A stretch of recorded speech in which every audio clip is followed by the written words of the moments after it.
По Коледа стават чудеса, нали? Но често пъти на чудесата им трябва помощ. От 20 години Фондация Благотворител работи целогодишно в посока на това чудесата да се случват. Фондацията помага на деца и младежи, които искат да развият потенциала си. Подкрепя с месечни стипендии деца лишени от родителски грижи, които са успешни в училище. А екипът на фондацията се радва заедно с тях на техните победи.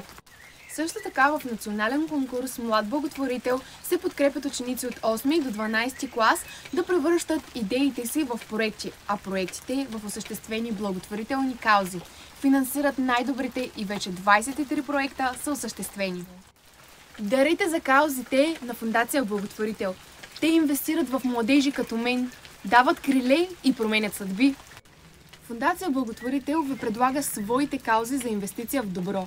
Може да изберете да помогнете на тези деца, като дарите събраните средства от вашия благотворителен базар. Има още безброй малки и големи идеи, търсещи подкрепа. Изберете една. Доброто расте, когато се споделя.